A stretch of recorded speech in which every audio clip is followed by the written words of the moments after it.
Father who is God. Praise the name of the Lord. We don't another Father. Only God himself.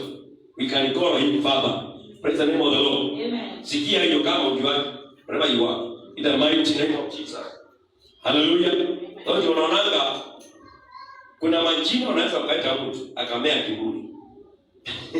Hallelujah. Kwa hiyo saa nyingine chunga majina. You have to take care of your name.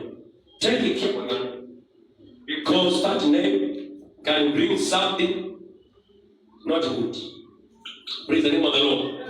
Maria anasema ukijiunga utafanya nini? Utashushwa. Ukishuka utafanya nini? Utainuliwa pole pole tu. Hata utang'ang'ana. Utasema nini? Tasio umeingia katika level fulani. Kuna kaka anasema hapana. Wacha nitakutie level nyingine. Hapana. Wacha nipeleke level nyingine. So this very morning I declare what you can make